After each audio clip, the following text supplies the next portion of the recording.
Welcome to Taking Care of Lady Business, where we put the business back in lady business. Hosted by Jennifer Justice, founder and CEO of the Justice Department, a management strategy and law firm that works with female and woke male entrepreneurs, executives, talent, brands, and creatives to build and maximize their wealth, focusing in the areas of tech, consumer product, finance, media, entertainment, and fashion. Jennifer interviews entrepreneurial women who have done it all, who will be sharing their secrets on all things business, especially as a woman. These highly successful women will share strategies and insights, including what not to do and what it takes to win. And now, here's your host, Jennifer Justice. Hello, everyone. Welcome to this episode of Taking Care of Lady Business, where we're putting the business back into lady business. Today, we have somebody very exciting, Janna Meyrowitz Turner. She's the founder of Style House, a business strategist, marketing and communications pro, and she's also an angel investor. So we're going to talk about all of this today. Hi, Janna. Welcome.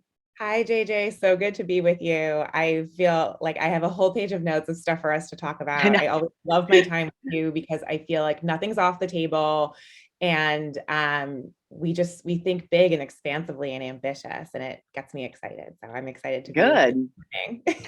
Good. So I can't wait for you to share all of that with everyone listening. So why don't we start talking first, like what is Style House and what does it mean to be a business strategist, et cetera? Yeah, totally. Okay, so I have been an entrepreneur the majority of my adult life. I started Style House in 2006. I was 23 and I had worked at a couple other PR firms for a couple years. We were very innovative for our time in 2006 because there weren't a lot of boutique consumer PR firms looking at the media and marketing landscape in the way that we were as holistically. So paid, earned, owned. What are you saying about yourself? What are you getting other people to say about you? Like press and generation is a lot, a media generation is a lot of what people think about of PR, but to us, to me, it's always been so much more than that. And then paid, what are you paying for? And I think that goes beyond like advertising. It's about like, what are you investing in, which includes yourself. It includes infrastructure for your business. It includes, maybe you're paying people to say things about you, but you're leveraging it on those other channels. So it was really about maximizing resources, honestly, because I was working with a lot of female founders in the fashion space and over the years, beauty and wellness. And it's just like, you need to punch above your weight in all the different ways. And so throughout the years, I realized that I was a business strategist and much more than a publicist. And about 5 years ago, when my company turned 10, and it was 2016, an incredibly culture shifting year for everyone. I reflected on what I had done, and I realized that I really enjoyed working with and in the service of women, and that was when I was really effective in what I was doing. And also when people realized that public relations and media marketing, how you say and show up to the world, needs to have a seat at the table where big decisions are made. And so that became new filters that I put up for myself on what we were going to work on and how. And I think, like so many of us, blindsided, in November of 2016 by Donald Trump winning the election. And now, obviously, we know so much more about all the confluence of things that led up to that. But I just remember one of the things that made me so like viscerally angry on that day was like, it's like an incredibly qualified woman getting passed over for a job by like a mediocre man who's just like awful. Yeah, pretty much exactly what happened. Passed over for a job. I love that. Yeah. Like if I tore it down like that, it was just like, and then it was like, well, this isn't really shocking. This is actually how the systems are designed. Like, and so, I would say I was an activist before 2016, but I was a more vocal activist after, in terms of figuring out how I could spend my privilege, my assets, my economy, my network, my relationships, the skills that I have, the money that I had to deploy. I mean, I didn't even really give to political campaigns or anything prior to 2016. And now it's something that I really understand, that money has energy, and what we invest our money in and what we put our money towards is super, super important, as well as women, we have really trusted, authentic networks. You and I have big networks, and we can bring people together around things that we care about, right? I mean, that powerful huddle we did for Gretchen Carlson around Lift Our Voices, right? Like, think about the exponential effect that comes out of that, right? These are silencing mechanisms that prevent people, women and people of color, especially in workplaces, from speaking their truth and thriving. So anyway, to bring it all back home, I mean, JJ, I just love that you say, your goal is to make women rich, and we absolutely need that. And I love talking about women and power and money. And one of my guiding principles, or North Stars, if you will, is that I want more women and people of color in positions of leadership and power. And I want to make sure that they thrive there, because that second part is super important, right? Right, exactly. That's the part more nuanced. So that's what led you into angel investing? I mean, talk about that. Yeah, totally. So what led me into angel investing? So technically I've been quote unquote angel investing for almost 10 years, in the sense that I was taking equity in exchange for services in the late 2000s, just to kind of understand the money ecosystem, right? I had a lot of founders that I would be doing PR for, and they would say things to me like, oh, I want to protect you from my investors. So if you can just like send me a report and I can send it to them. I'm like, that doesn't protect me from your investors. Like, I need to talk to your they need to understand everything that we're doing, right? And so I started to just become curious about who holds the power and who makes the decisions. And these founders, the decisions that they would sometimes make out of a place of fear. And I realized because they're afraid of their investors, they're managing their money. And a lot of founders don't realize that they're doing that when they take on capital. And so I think that one of my realizings that I was a business strategist more than a publicist and marketing communications person was because I was an entrepreneur myself, right? Like, I understood that I had certain liberty to make decisions in my business and in my life that others didn't. And that has always kind of been the driving force for, okay, so I may not have a lot of capital to invest in this company, but I can make sure I can help this founder and coach this founder to not leave their power on the table when they negotiate with their investors, and to go in with eyes wide open to really understand what it means to take on $1 million and to give away a board seat or whatever that might look like. And so angel investing for me was always feeding my curiosity of wanting to know how the world works and know how money flows and power flows.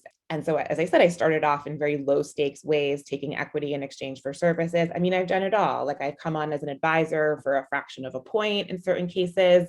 I've done, 6-figure scopes of work, of strategic scopes of work that earned me shares in a company or options. And to me, when I think about, I should tell the listeners now that I just kind of completed an evolution where, after 15 years of running Style House, I officially don't do PR anymore. And my clients are now people instead of businesses. I work individually with mostly women in POC, but executive leaders and entrepreneurs through a program called Personal Brand Alignment. And the idea is that your personal brand is just you. It's not that complicated. It's not about an Instagram filter. It's just you. It's who you are. But you have to figure out your values and what you care about and incorporate those into your strategy. So I say it's like strategic communications and business development for the self. So now, all this being said, when I think about someone's personal brand, I think about the personal economy. And the personal economy are our assets and our resources. We have time, a non-renewable resource. Yes, true. It's spent, whether we decide how to spend it or not. Things that suck our time that we have to put boundaries on. There's things that won't happen unless we proactively decide to do them as adults. So that's time. And then there's money, cold hard cash, money. We talk a lot about money when we're together and with our friends, and money has energy. As I said before, what we put our money towards matters, and not all dollars are created equal.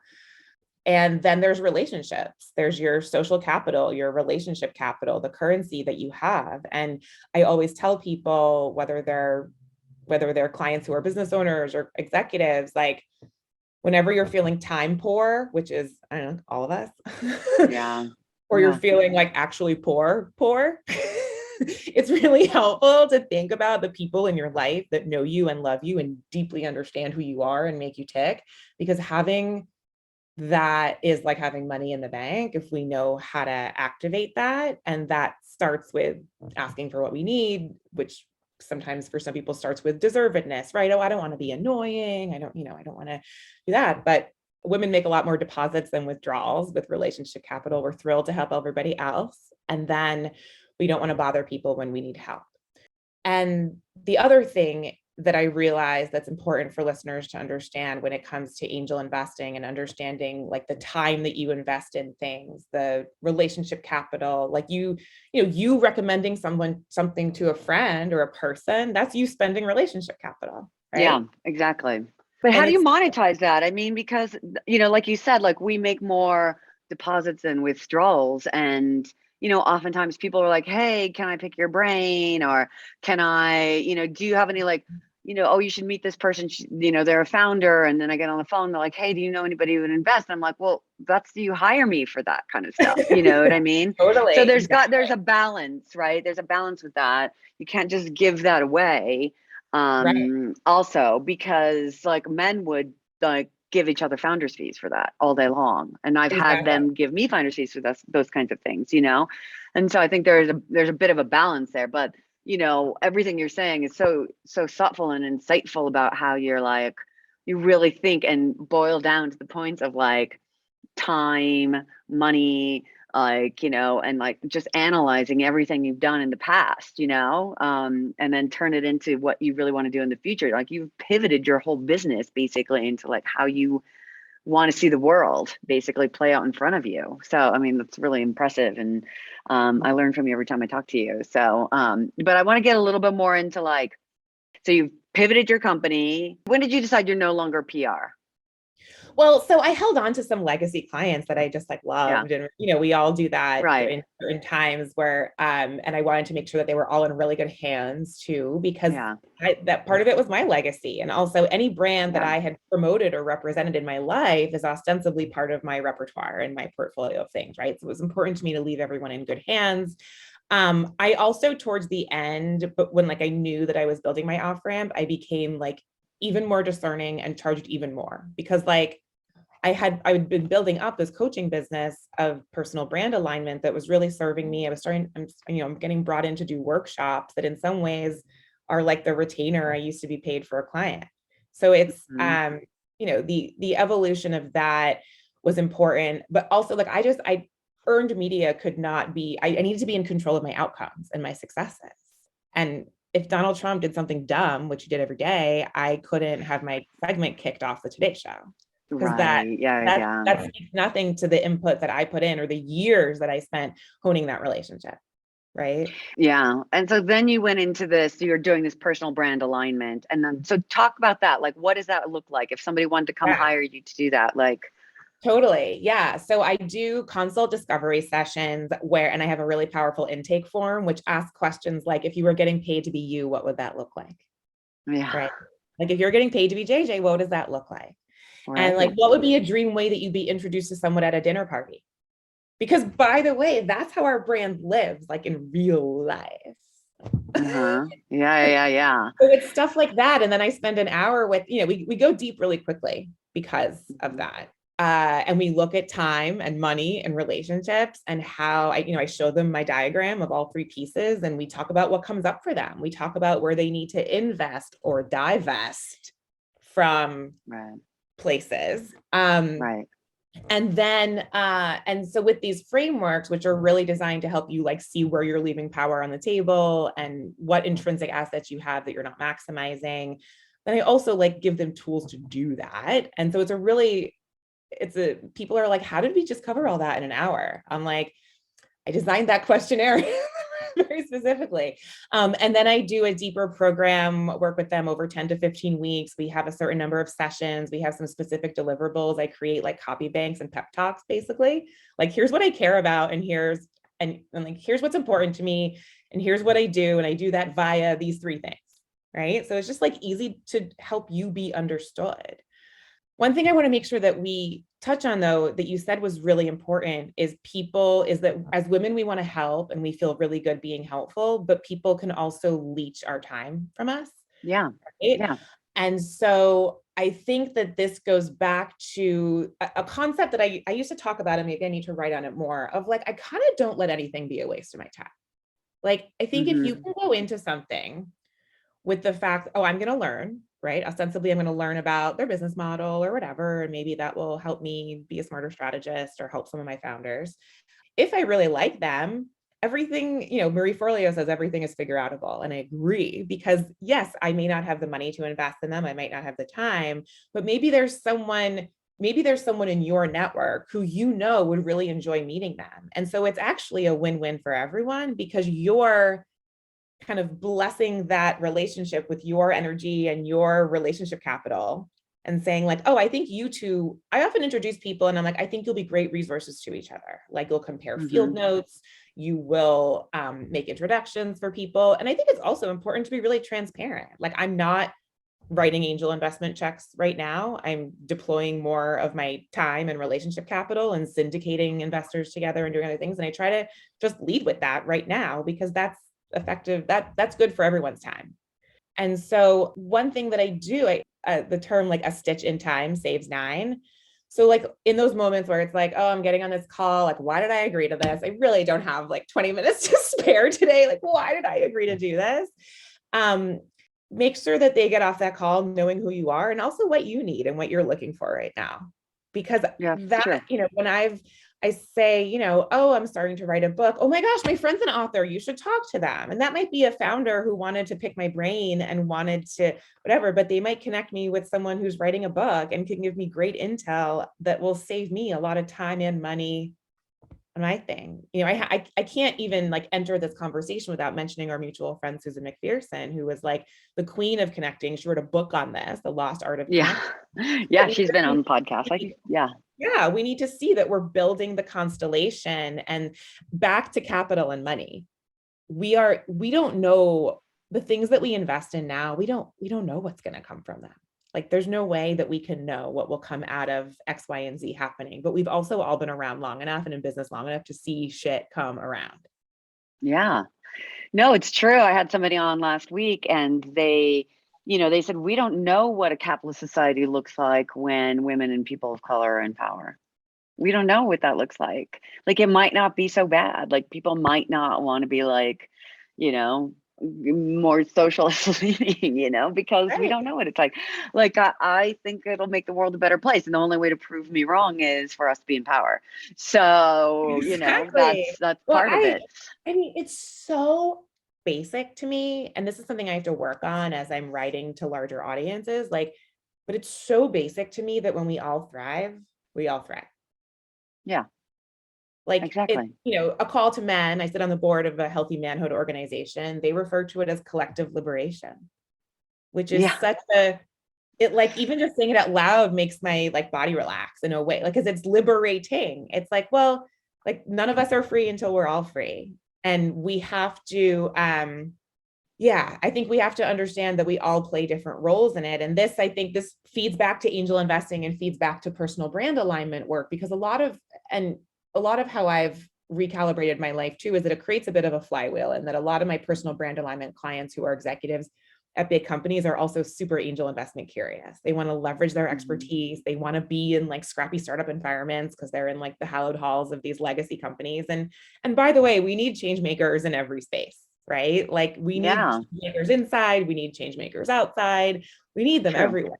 But this idea, I mean, through some of the special purpose vehicle syndicates that I've created, I helped a women-led cannabis company out of Northern California, Garden Society, get 25 more women on their cap table, 25% of which are Black women, not just in ownership not just in like numbers, but actual in ownership of our unit. So it's like, if we are intentional and deliberate about what we want to do in the little corners that we can control, we can do it.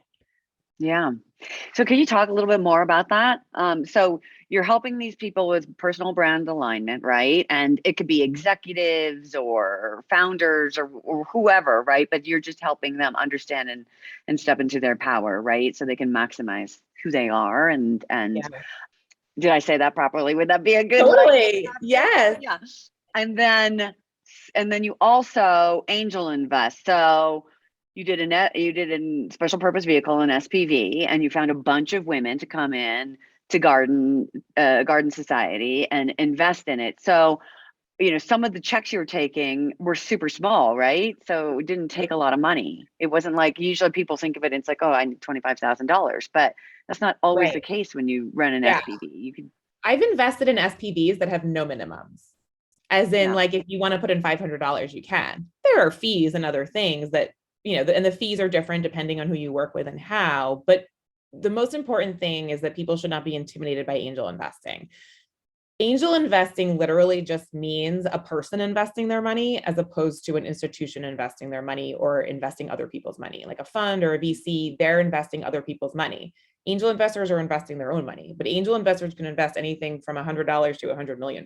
So first and foremost, it's about making personal investments. And then, yes, through syndicates, basically, okay, so the reason why founder would not want to take a bunch of small checks because there's a lot of logistics and paperwork involved in it. And there comes a point where you pass the point of diminishing returns with legal fees and other things. So let's say a founder says, I'm raising $1 million and I really don't want any checks that are smaller than $100,000. Like, I don't want to end up with that many people on my capitalization table, where that breaks up the ownership of the company. So what a syndicate or an SPV does is, for Garden Society, we had a goal of $250,000, and that ends up as a line item on Garden Society's cap table, because I created a specific LLC specifically to invest in that company. And as such, my LLC as a whole needs to raise that minimum, but I can do that however. It can be, and there's incredible platforms that help me with the back end. So I work with Loon Creek Capital out of Idaho. Shout out to Denise Dunlap. Oh my gosh, you should have her on the show. This woman has been financially independent since she was 17. Oh my God, I love it.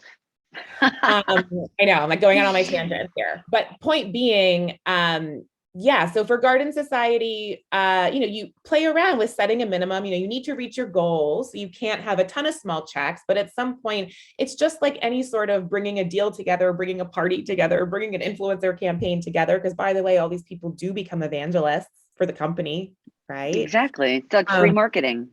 Exactly.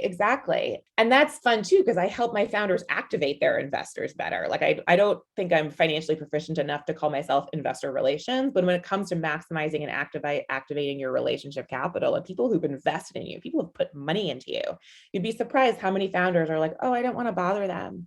And then the investors like, they never call me. Like, I want to help them, but I don't know what can I do? Exactly. Yes. Yes. I have that same experience. Yeah. Totally. And so this comes down to communication and other things. But yes, so as far as angel investing, I've written checks as small as $1,800. L'chaim, putting good energy out into the universe. For me, it also enables me to have a front row seat and to learn about that business, right? And so actually one thing that I thought that may be fun for us to talk about a little bit is putting together your own personal thesis, an investment thesis, and what you should be thinking about with that, because this ostensibly is filters, right? For where we spend our time, our money, and our relationship. Yeah. And for me, what's important to you? Yeah, for me, it also enables me to do very polite and frank no's in ways that are like non-emotional in any way. Because I'm just like, oh, that's not aligned with my thesis right now. Like, it's not where I'm investing right now. Yeah. Why don't you say, do you feel comfortable sharing what your thesis is? Sure. Yeah, some parts of it. I'm actually working on my 2022 thesis now, but I'll tell you a couple of things that are important to me. I love second-time founders. I don't care if their first business failed miserably. I just need to know that they know how hard it is to run a business. Because even a lot of people, executive leaders who've worked at big companies, leave and they realize that there was a lot of invisible infrastructure that they took for granted. And also they have to unlearn some bad habits of relying on big infrastructure. So that's not to say that I don't invest in former executives. I absolutely do. And I have, but I'm saying that like it might not always be what you think of, like what you need in a founder. Like, they need to have grit. Like, they need to be able to, I like founders who are self-actualized, who like know themselves really well, because that, as an entrepreneur, has helped me. I mean, I started when I was 23, so I've had more time, but you really have to know yourself. and you have to take care of Yeah. yourself, exercise. So I need founders that know that they invest in themselves too and in their ecosystem. And then I look for operational excellence, because your business model can pivot, and it will, and the world is constantly changing. But like, these are people who need to be pragmatic in how they make decisions. They need to be able to, just understand operations, be systems thinkers, because nothing happens independently of each other. And then they need to have a triple bottom line framework. They need to have a reason for existing beyond bringing more crap into the world, especially if it's a product business. But it needs to be, there has to be like a raison d'etre that is around consciousness raising, that changes the way, as we talk about money and power flow, changes the way people do things. I'm very into like frontier markets, like places that I think are not understood and therefore undervalued by traditional investors. So I've been in cannabis since 2013 because I've seen the power of the plant, and I knew that the stink was going to fade, and it has, and it is, and it's very exciting. We should do a whole separate podcast about cannabis and get our— Oh my God, I know, right? Yeah. Then let me give some universal advice around an investment thesis. And I can credit Brooke Harley from Class Rebel for really helping me think about it this way. It's like, where do you think the world is going? Yeah. What do you think, like when you think about yourself, like think about your age, fast forward 10 years. Okay, it's this year. I'm this age. Like, what does life look like? Right. How are people consuming? How are people living? The most disruptive businesses change people's behavior. So it's very simple to be like, oh, well, if people had that, they would do that. Right. But nothing happens in a vacuum, and everything's constantly changing. So I think it's really about like, where do you see the future, and where do you want to, as you said before, help build it? Yeah, exactly. So I know, and a lot of women in particular, when they get scared, it's like also like, what areas are you interested in, right? What do you know? Like, what are your pain points? And like, are there things solving them? A lot of times when you become a new mom, it's like, cleaning products that aren't toxic, or, products for them in general. Or, I know I got really conscious about putting more crap into the universe, and like, I don't need to buy all this stuff, and buying them, plastic thing, and teaching them how to be, more thoughtful about what they put in the universe as well, and what you put in their bodies. And so there's all those things that kind of have come out of that, right? So that's another part of a thesis that I think a lot of women in particular can relate to, is what areas and things that you would like to see happen and make the world a better place. Yeah. Yeah. What do you spend a lot of time talking and thinking about? Because that's time Exactly. you're already investing or in complaining that about that you don't have. Yeah. Yeah, exactly. If you're an evangelist like us, if you're someone like us, and I bet a lot of people in this audience are, who just talk about things that they're excited about and love, and like want to like bring that wellness and help to other people, like literally, where do you spend a lot of time thinking and talking about? Yeah.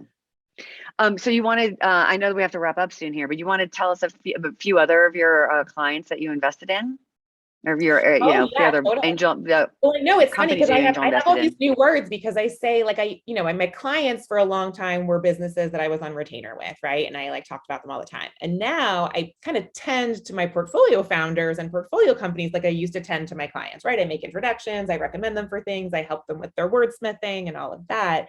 And then my clients are people. But I would say, okay, some things that I'm really excited right now. I mean, there's a huge like job dissatisfaction movement happening, which is I think why the demand for my personal brand alignment work has been so high. But like the great resignation, all of this, we're going to see a seismic shift in workers' rights, and it's an employees market, right? People, it's about employee power and workers' rights. And I go back to that we need change makers internally and externally, but that being said, so a lot of the things that I've invested in are kind of around the future of work related to wellness. So I'm in a couple companies that are brought in by enterprise, by companies to improve the way they do things. So I invested in through an SPV in a mentorship platform called the Mentor Method that allows any company to set up a best in class proven effective and impactful mentorship program in an hour. Because mentorship isn't just about matchmaking. It's about actually it's about actualizing your talent and creating, as we talk about relationships, field notes and other things. And, a lot of women and people of color, people say, oh, over mentored, under sponsored, but I would actually say maybe it's like incorrectly mentored, or like we're not viewing mentorship correctly. And I have lots of other great thought leaders I can send you in that space, but that kind of stuff. So the mentor method is one that I'm really excited about.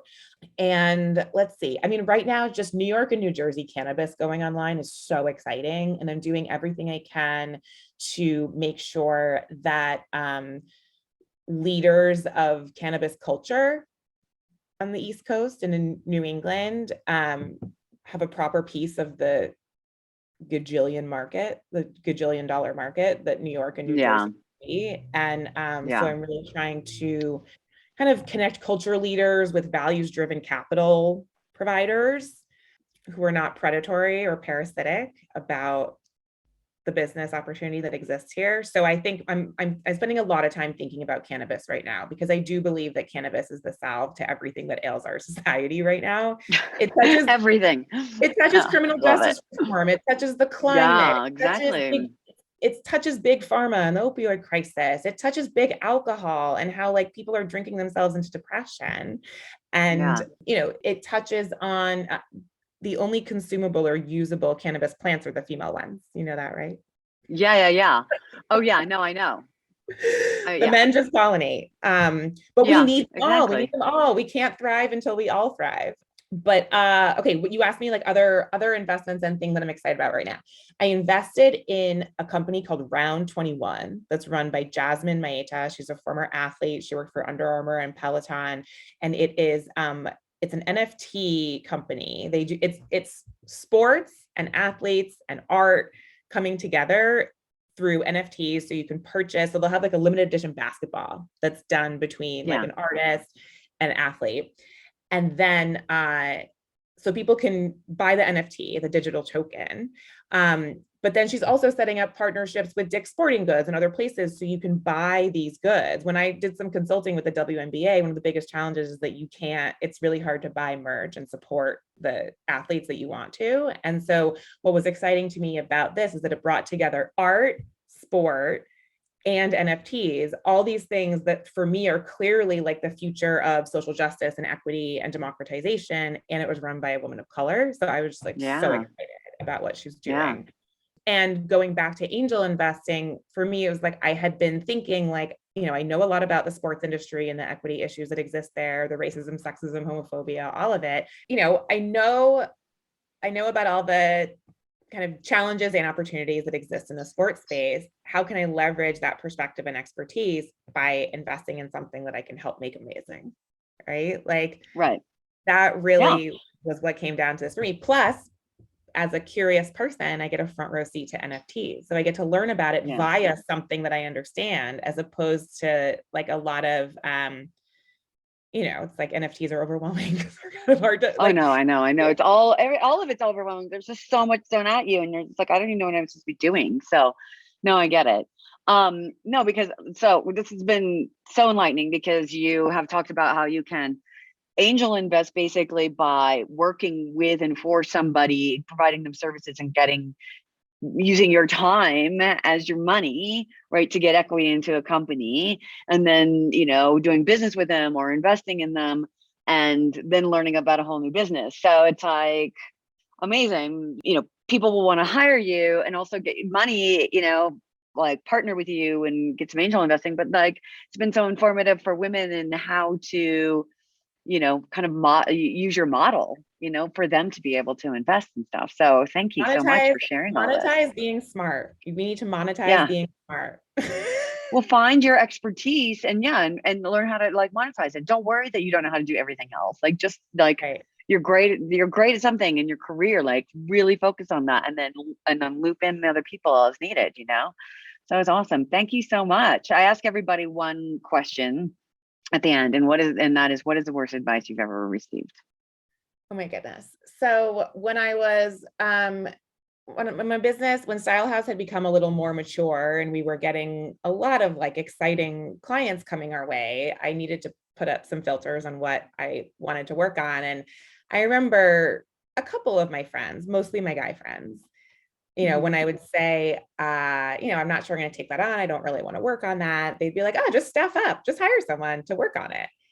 And for me, that was just it was inauthentic, and it was not how I wanted to grow my business. Like, I don't believe that all growth is linear. I think that we can grow in a lot of different ways. And I remember thinking, like, am I being dumb? Am I just like leaving money on the table? Like, is this how everyone does it? Like, they just like sacrifice their values. Like, we all have those moments where we're like, how will this showing of humanity impact my revenue?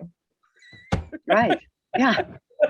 But it works out. There's a way to figure it out. If you don't want to scale, I mean, I realized that I didn't really like managing a lot of people. It was too much caregiving for me. I really wanted to serve. I really wanted to be helpful and serve my clients, but I didn't necessarily want to manage a lot of people. I was not the best version of myself when I was, especially as a mother, because it's just a lot of caregiving. Yeah. It's a lot. Yeah, exactly. It's like, you're taking care of me. No, it makes sense. It's like, look, trust your gut and your instincts. It's like, for me, like when I came out and I started the Justice Department, all these men started coming, that because it was in the music industry. Will you represent me? Will you represent me? I got the next big business. I have the next, massive music artist. And I was like, no. And like, that feels sexist. And I was like, welcome to our world. I've chosen to help women. Like, there is a dearth, there's a massive need for helping women in the business side of things, and like, there's a ton of men to do that for you. So go choose them. There's a million of them. Why do you need me? Well, why do you care what I do? And I think also this idea that you, JJ, should have to justify what you want to work on, right? Like, that's exactly. them centering themselves, not centering you. Yeah, exactly. Yeah. Well, no, thank you for that. And if people want to find you, how do they find you? So I'm Janna M. Turner, Janna M. Turner on Twitter and Instagram, and jannamturner.com is my kind of work in progress personal site that has my bio and my portfolio. And then stylehouse.com is where you can see kind of the legacy of what I built over the last 15 years. It's all kind of in an evolution now, but I always love my time with you, JJ. Thank you. Thank you. Thank you. All right, everyone. Let us know what else you want to hear about. Thank you so much for tuning into this episode. I'm sure you learned just as much as I did. So until next time, I'm Jennifer Justice.